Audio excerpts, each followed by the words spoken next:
Welcome back, everybody. So today we're going to be painting something that I have very little experience with, the Deathguard. So the Deathguard have been around for a while. So before we even get into the tutorial on painting the Deathguard, I want to talk a little bit about the actual history of the Deathguard because I thought it was kind of interesting.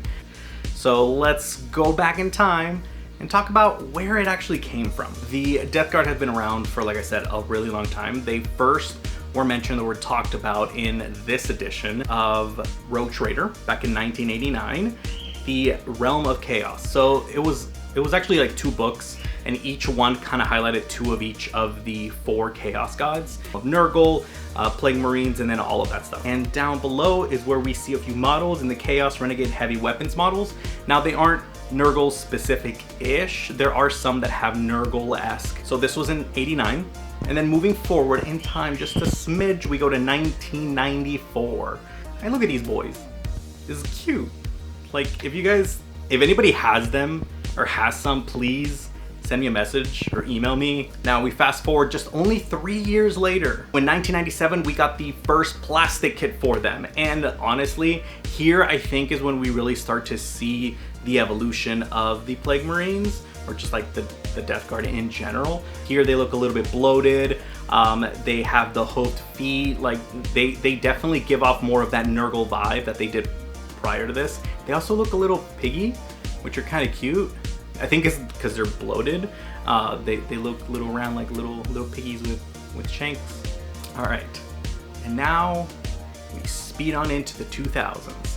And what do you mean they hit the second tower? We arrive at 2002. Now, this is where we get the unit that lived the longest. Everything before this was only 4 years before we got another update. They decided 14 years is enough. So, Grey Knight players, there's hope. Just don't hold your breath. 2016 we arrive and 7th edition is like, hey, what's up? I'm the new boy on the block. We gotta showcase that we're cool. They introduced the Indominus box, which had Deathguard, and of course, Marines, because they're the boys. So let's get at it. Let's build ourselves a new Plague. I'm not building the whole army. I'm not even building the whole box. I'm just doing one dude. One dude. That's it. I ain't going fucking crazy in here.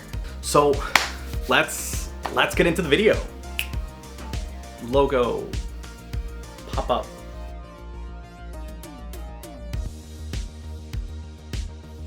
So what I really liked about this kit in general is all of the options. Different bodies to different weapons. So if you are playing more than the 7 or 14, you have plenty of options to have every single one of your Marines look different, and that's fucking cool.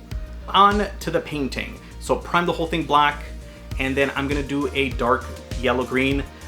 Everything that I use in this video, paint wise and everything, I might not state it in the video what paints that I use. They're all gonna be down linked below. Some of those I have affiliate codes with, others I don't, but everything is gonna be linked down below. And also if you wanna follow, subscribe, all that jazz, that would really help me out. That way I know what you guys wanna see. Go in there and cover the entire thing. Then afterwards I lathered it with a wash.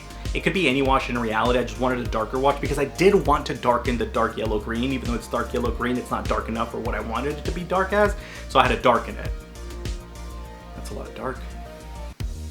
I think it turned out great. The problem is washes take forever to dry. And in between that, I was like painting other models. I just went in there with a sponge with a yellow green color and just kind of like went in to like highlight it. This gives it a kind of a texture and it gives it a nice blend without being a full-on blend, which is really nice. And on the cape itself, I was gonna do purple, but it doesn't look purple. It looks like a violet, and lucky for me, I have a desaturated violet. So I painted that with the entire cape. I was gonna sponge onto the next. I did a little bit and then I realized, nah, it looks off. It doesn't have as much texture even though the cape is textured. So I went in with a wash, covered it, waited for it to dry, and then sponged over it with a lighter desaturated violet. Fucking hate trim. I've had so many chaos commissions and I hate trim so much because of it. I am traumatized.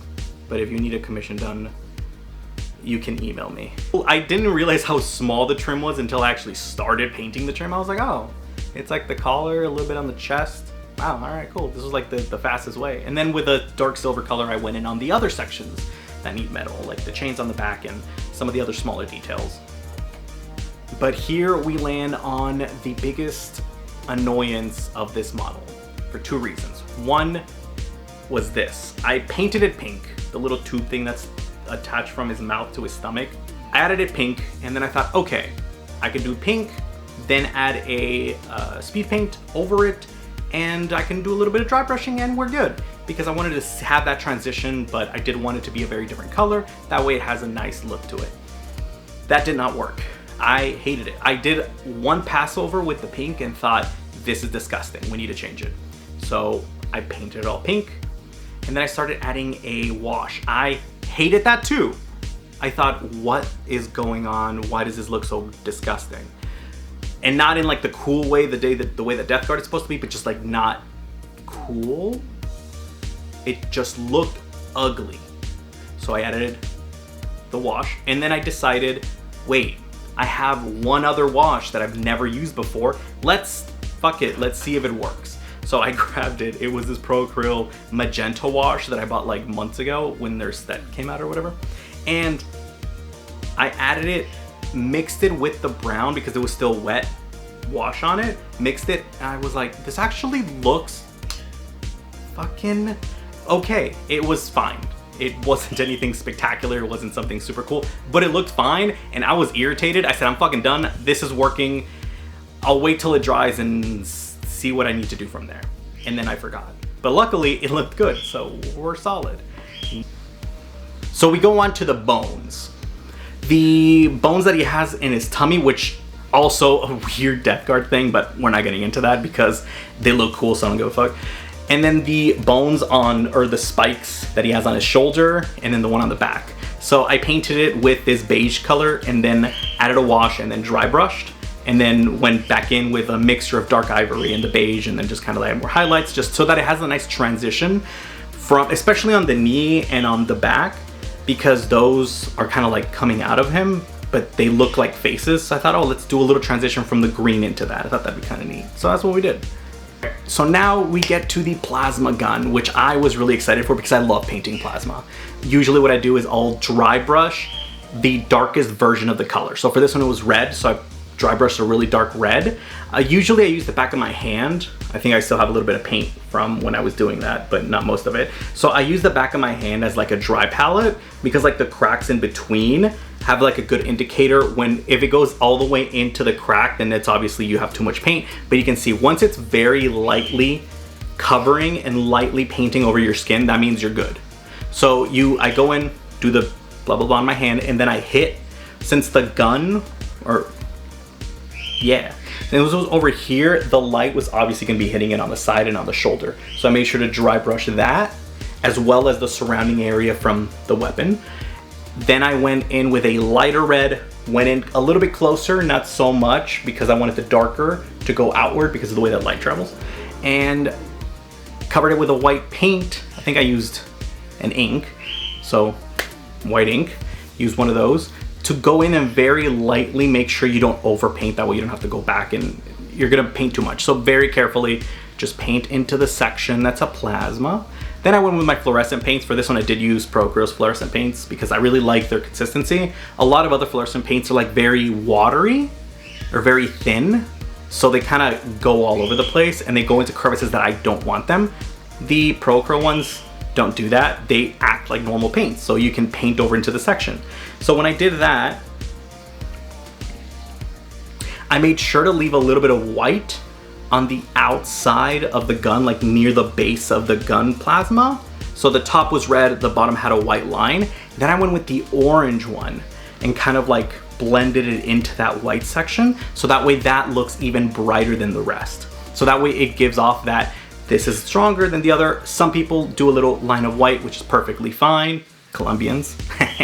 But I decided I wanted an actual color there, so I thought that was perfect. I didn't want to go with yellow though, because I feel like that would kind of clash and it would blend too much into the green, and I decided orange is good enough.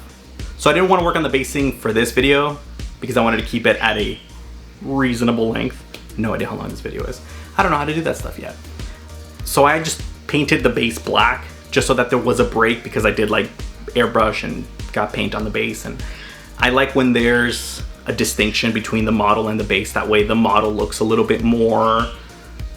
When I got to the end, I was looking at it, I thought, I'm missing something. Oh duh, I didn't edge highlight shit.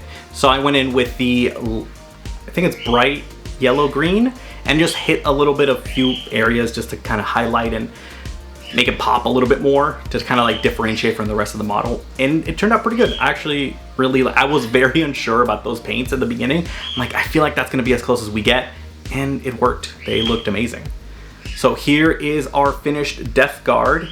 He is a handsome lad, kind of gross, mad at the tube, but the tube ended up looking pretty good. Good thing, because I forgot until like right before I started recording this bit. So, good job, past me. Made future me's job easier. You're the best. Don't forget to like, subscribe, comment below if you think my boy looks like garbage. In a bad way, because if he looks like garbage, then he's Nurgle. But Papa Nurgle don't want to be called garbage, because he will give you gifts. And I don't want him. So comment below what kind of video you want to see next. Do you want to see more tutorial, more fucking kit bashing, or something else completely different? I don't know. Let me know. But until then, I will go paint some more, and I will see you hopefully on the next one. Bye. Later. You can go now. Or you can watch something else. Yeah. Alright, bye.